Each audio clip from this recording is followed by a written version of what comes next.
In Alaska, survival isn't handed to you, it's earned. Every sunrise is a victory, every breath a battle against the cold, the isolation, and the relentless forces of nature. Since its premiere in 2013, Life Below Zero has drawn millions of viewers into this unforgiving world, capturing the raw reality of what it means to live on the edge of existence. Unlike most shows, there were no producers scripting events, no glamorous setups, and no safety nets. Just men and women confronting the wilderness on its own terms. For more than a decade, the show transported us into a world where the ground stays frozen for months on end, storms roll in like walls of white fury, and even the simplest tasks, like fetching water or starting a fire, can become life or death challenges. In Alaska, the margin for error is razor thin. One miscalculated step on the ice could lead to a broken leg miles from help. A faulty snowmobile or a missed hunting shot could mean days without food in sub-zero conditions. Life Below Zero captured these moments with a stark, unflinching honesty that made viewers hold their breath. But the show wasn't just about survival, it was about what happens when humans are stripped of everything modern life offers. Out there, there's no quick trip to the store, no hot shower waiting after a long day, no instant fix for when things go wrong. The cast of Life Below Zero had to make everything work with what they had, relying solely on skill, instinct, and sheer determination. Every structure they built, every meal they ate, every tool they used came from their own hands, carved out of the unforgiving wilderness. What kept fans glued to the screen was the show's ability to highlight both the hardships and the beauty of such a life. The sweeping drone shots of endless white landscapes, frozen rivers stretching into the horizon, and the shimmering northern lights told a story that was bigger than survival. It was about humanity's primal connection to the earth. The cast wasn't living this life for fame or recognition. They were living it because, for them, this was freedom. There's something almost spiritual about their existence. By trading modern comforts for raw independence, they showed us that survival is as much about mindset as it is about skill. Life Below Zero reminded us that even in a world dominated by technology, there's a powerful allure to living simply, relying on your own strength, and finding beauty in the harshest of places. But over time, whispers started. Rumors of death, of tragedy, of cast members disappearing into the snow never to return. Social media exploded with speculation. Had Sue Aikens finally met her match? Did Andy Bassica's injuries lead to a silent farewell? Had one of the hailstones or Jesse Holmes vanished in the Arctic expanse? Today, we're setting the record straight. We'll explore the truth behind the rumors, celebrate the resilience of those who are still out there, and honor the heartbreaking losses that did happen, not among the main cast of Life Below Zero, but within its extended family in port protection. This is the untold story behind one of the most gripping survival series ever made. The beauty of Life Below Zero lies in its authenticity. Alaska is unlike any place on Earth. It's a land where nature is both breathtaking and brutal. The weather doesn't care if you're prepared, the wildlife doesn't care if you're scared, and the icy terrain offers no mercy. When the cameras first rolled in 2013, viewers were instantly captivated. This wasn't a show about winning money or becoming famous. It was about life, raw and unfiltered. What makes Life Below Zero truly unique is its understated drama. You won't find staged conflicts or fake tension. Instead, you see the quiet moments that carry immense weight. A broken snowshoe that could mean a trek cut short, a missed hunting shot that could mean an empty pantry, or a busted generator in sub-zero temperatures that could mean freezing to death. These moments were often more gripping than any reality show twist because they were real. The cinematography also played a huge role. The film crew braved impossible conditions to bring these stories to life.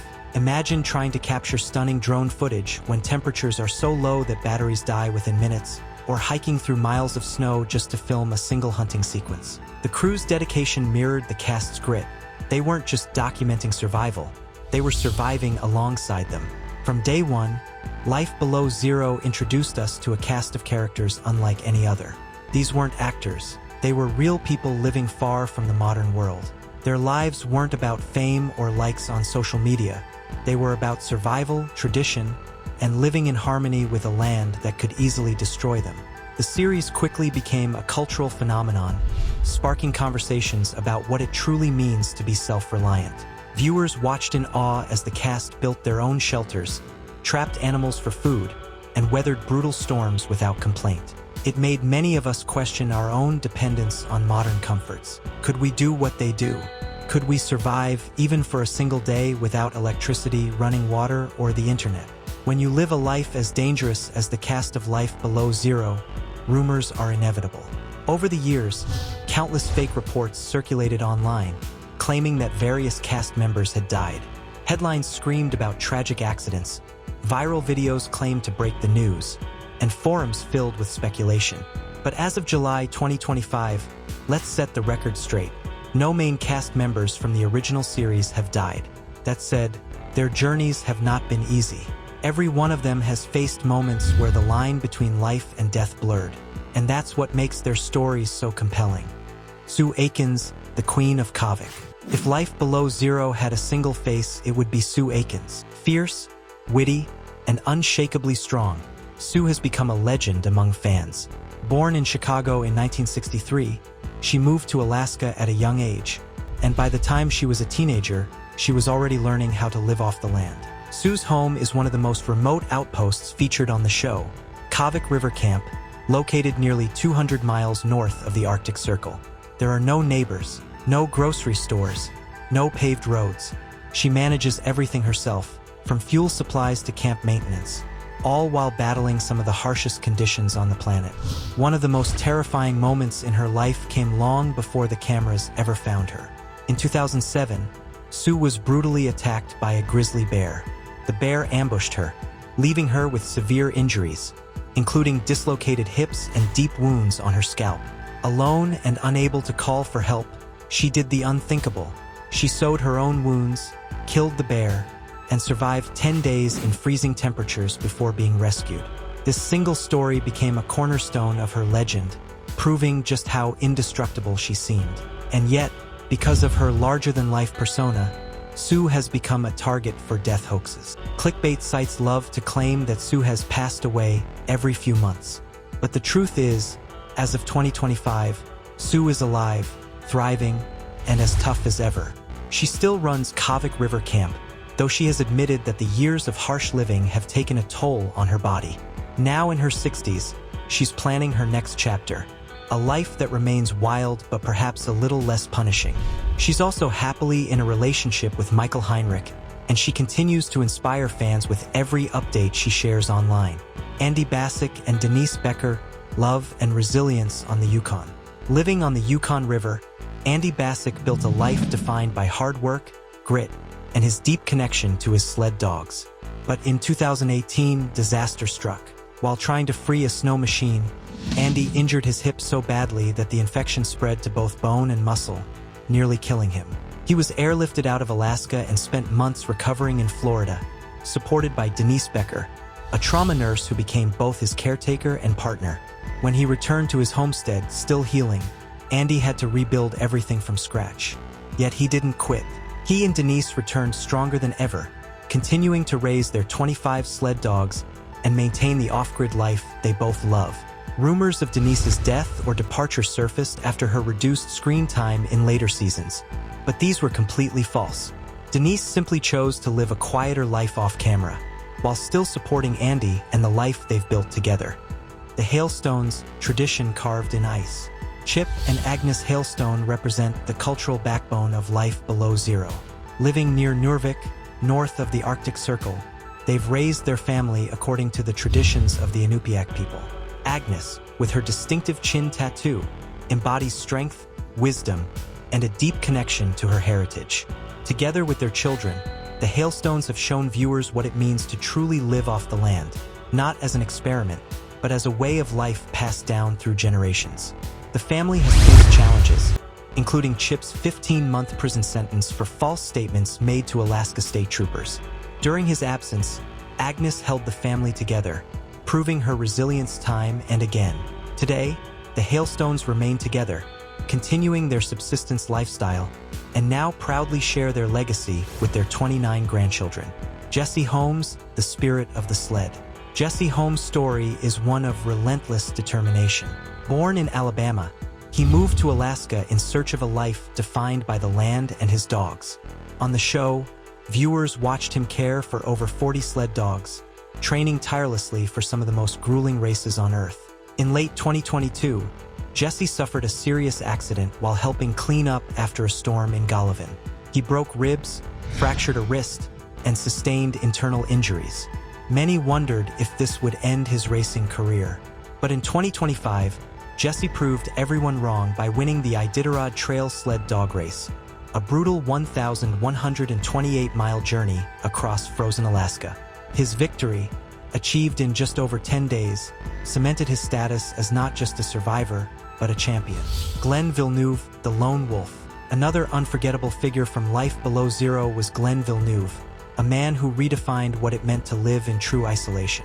Glenn wasn't just surviving, he was thriving in an environment most people wouldn't last a single day. Born and raised in Burlington, Vermont, Glenn grew up with a love for nature and a desire to live life on his own terms. In 1999, long before Life Below Zero existed, he packed up his life and moved to Alaska to chase a dream of complete self-reliance. Glenn's chosen home was near Chandler Lake, a remote area located about 200 miles north of Fairbanks and deep within the Brooks Range. There were no neighbors, no roads, and no modern conveniences. His life revolved around hunting, fishing, foraging, and building what he needed with his own two hands. Whether it was constructing his cabin, braving below freezing temperatures to hunt caribou, or enduring long, sunless winters, Glenn faced every challenge with an almost meditative calm. What made Glenn stand out on Life Below Zero was his minimalist lifestyle and philosophical approach to survival. He didn't just live off the grid, he lived with an intimate awareness of his surroundings. He could read the weather by watching the clouds roll over the mountains, or track animals through the smallest signs.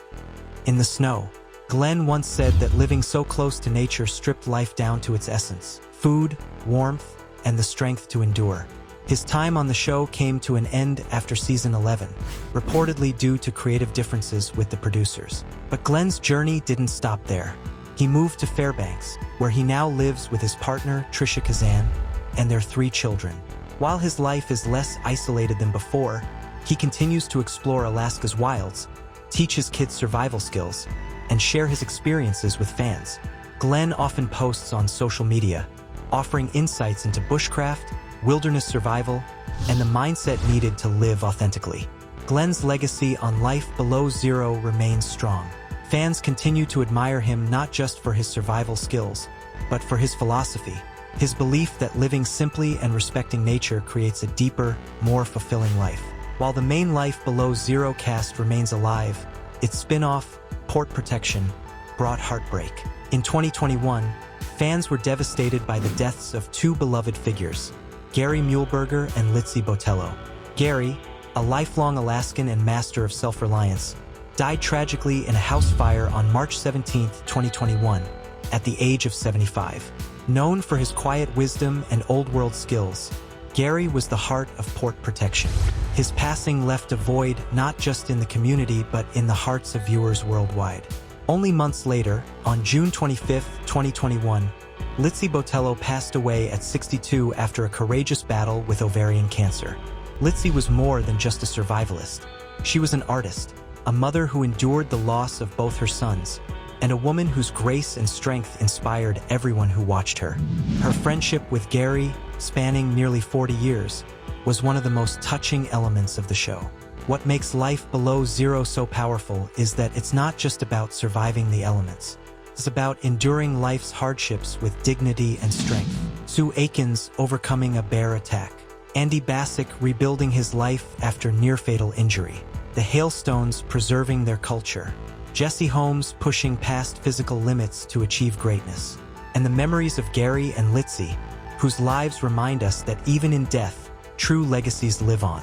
The original series ended its 23rd season in 2024, but the stories continue. Sue, Andy, the Hailstones, and Jesse remain deeply connected to the land, even without the cameras rolling. Fans may no longer see their daily lives on television, but the spirit of Life Below Zero still echoes in every frozen river crossed, every cabin rebuilt, every sled dog run under the northern lights.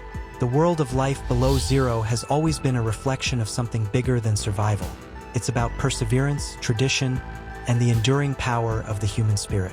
It's about people who face the impossible every day, not for fame, but because this is who they are. So, as we remember the lives of Gary Muehlberger and Litzy Botello, let's also celebrate the ongoing journeys of Sue, Andy, the Hailstones, and Jesse.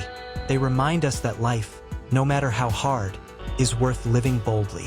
Which story from life below zero resonates with you the most? Is it Sue's fearless independence, Jesse's determination, or Litzy's quiet resilience? Share your thoughts in the comments below, and don't forget to like, subscribe, and ring the bell for more stories from the wild. Because out there, where the snow never melts and the wilderness never forgives, life below zero lives on.